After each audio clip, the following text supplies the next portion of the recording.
Everyday life science by সূচনা চ্যানেলে সকল শিক্ষার্থীদের স্বাগত। আজকে আবারও এসে গেছি বিভিন্ন ধরনের competitive exam, BSc nursing, GNM, ANM এবং জয়েন্ট এন্ট্রান্সের জন্য লাইফ সায়েন্স বিষয়ক GK20 নিয়ে। তো ভিডিওটি স্কিপ না করে দেখতে থাকো এবং চ্যানেলটি সাবস্ক্রাইব করে দাও। তো চলো শুরু করা যাক। নাম্বার 1, শর্করা বা কার্বোহাইড্রেটের মৌলিক অঙ্গটি কি? শর্করা বা কার্বোহাইড্রেটের যে মৌলিক অঙ্গ, সেই মৌলিক অঙ্গটি হলো কি বলতো? সরল শর্করা বা মনোস্যাকারাইড। তাহলে শর্করা বা কার্বোহাইড্রেটের মৌলিক অঙ্গটি হলো সরল শর্করা।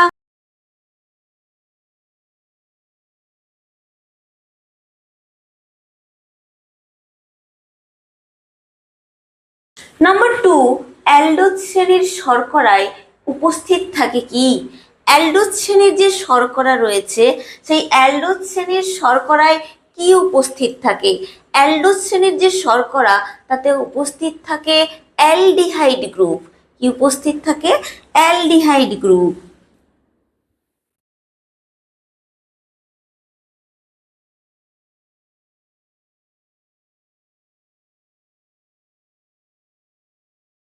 নাম্বার 3, কিটোজ শ্রেণীর শর্করায় কি উপস্থিত থাকে? কিটোজ শ্রেণীর যে শর্করা, সেই কিটোজ শ্রেণীর শর্করায় উপস্থিত থাকে কিটোন গ্রুপ। কি উপস্থিত থাকবে? Ketone group. তাহলে কিটোন গ্রুপ কোথায় উপস্থিত থাকে? কিটোজ শ্রেণীর শর্করায়।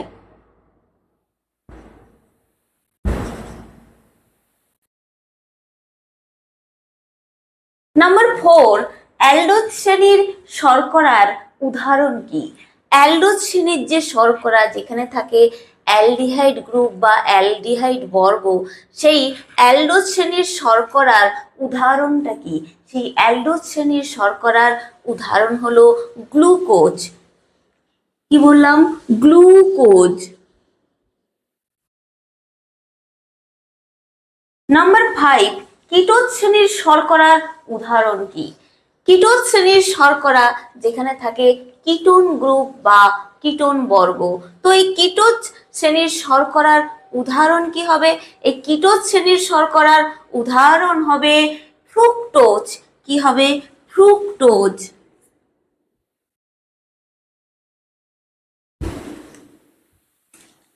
নাম্বার 6, পাইরানেজের আকৃতি কিরূপ? কি বললাম? পাইরানেজের আকৃতি কিরূপ? পাইরানেজ, যে পাইরানেজ, সেই পাইরানেজের আকৃতি হলো ষড়ভুজাকৃতি। কিরূপ? ষড়ভুজাকৃতি। অর্থাৎ পাইরানেজের আকৃতি হলো ষড়ভুজাকৃতি।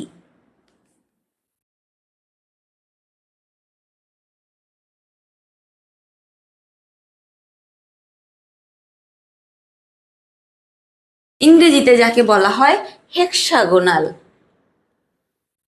নাম্বার 7, পাইরানেজে কার্বনের সংখ্যা কয়টি? পাইরানেজে কার্বনের সংখ্যা হলো 6টি। কয়টি বললাম? পাইরানেজে কার্বনের সংখ্যা থাকে 6টি। নাম্বার 8, ফিউরানেজের আকৃতি কিরূপ? ফিউরানেজের আকৃতি হলো পঞ্চভুজাকৃতি। কি বললাম? ফিউরানেজের আকৃতি হলো পঞ্চভুজাকৃতি।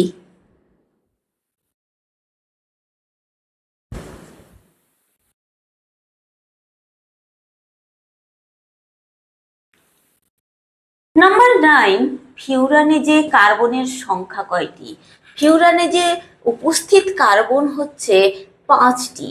কয়টি? ফিউরানেজে কার্বনের সংখ্যা হলো 5টি।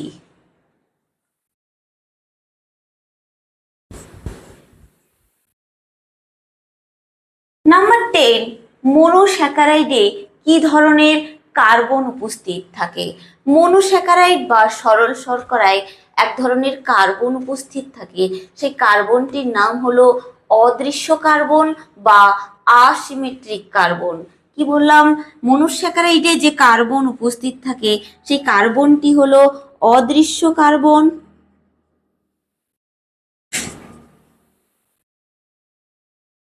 বা যাকে বলা হয়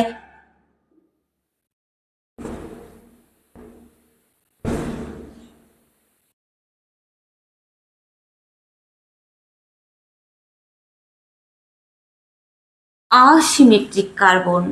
নাম্বার 11, পোলারাইজড বা মেরুকৃত আলোক রশ্মির ঘূর্ণন ঘটাতে পারে কোন শর্করা? কি বললাম? পোলারাইজড বা মেরুকৃত আলোক রশ্মির ঘূর্ণন ঘটাতে পারে কোন শর্করা? যে শর্করাটি পারে সেই শর্করাটি হলো মনোস্যাকারাইড বা সরল শর্করা। কোন শর্করা? মনোস্যাকারাইড বা সরল শর্করা।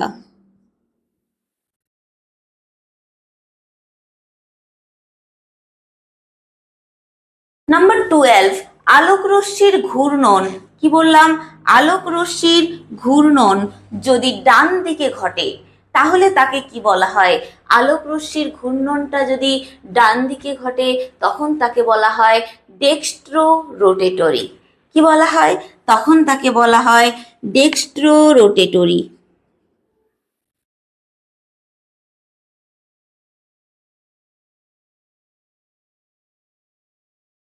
ক্লিয়ার? নাম্বার 13, ডেক্সট্রো রোটেটরিকে কিসের দ্বারা চিহ্নিত করা হয়? কি বললাম? ডেক্সট্রো রোটেটরিকে কিসের দ্বারা চিহ্নিত করা হয়? এই ডেক্সট্রো রোটেটরিকে চিহ্নিত করা হয় capital D by small D দ্বারা। কিসের দ্বারা? Capital D by small D, অথবা প্লাস সাইন দ্বারা চিহ্নিতকরণ করা হয়। নাম্বার 14, আলোক রশ্মির ঘূর্ণন যদি বাম দিকে ঘটে তবে তাকে কি বলা হয়? আলোক রশ্মির ঘূর্ণন যদি বাম দিকে ঘটে তখন তাকে বলা হয় লিভার রোটেটরি। কি বলা হয়? লিভার রোটেটরি।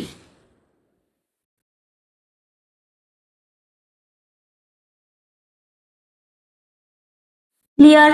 নাম্বার 15, লিভার রোটেটরিকে কিসের দ্বারা চিহ্নিত করা হয়? এই যে লিভার রোটেটরি, একে চিহ্নিতকরণ করা হয় capital L by small L অথবা মাইনাস সাইন দ্বারা চিহ্নিতকরণ করা হয়। নাম্বার 16, সুগার ফসফেট আসলে কি? এই যে সুগার ফসফেট, এটি হলো আসলে ডিরাইভড মনোস্যাকারাইড। কি বললাম? সুগার ফসফেট হলো ডিরাইভড মনোস্যাকারাইড।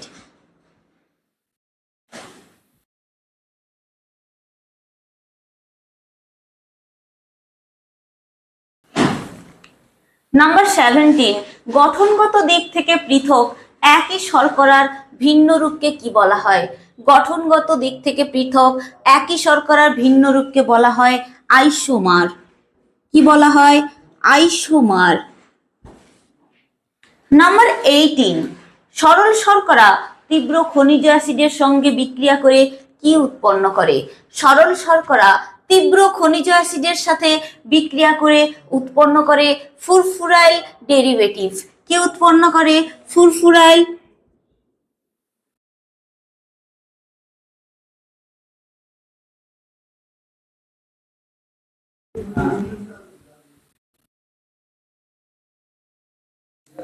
নাম্বার 19, অ্যালডোজ এবং কিটোজ মৃদু ক্ষারের জলীয় দ্রবণে বিক্রিয়া করে কি উৎপন্ন করে? অ্যালডোজ এবং কিটোজ মৃদু ক্ষারের জলীয় দ্রবণে বিক্রিয়া করে উৎপন্ন করে এনিডায়ল। কি উৎপন্ন করে? এনিডায়ল।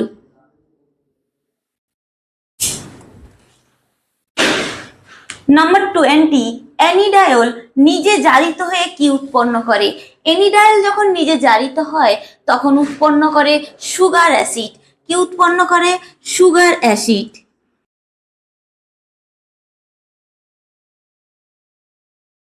তাহলে ভিডিওটি আজকে এখানেই কমপ্লিট করলাম।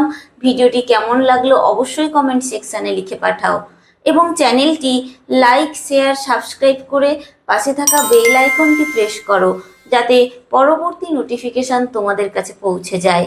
ধন্যবাদ।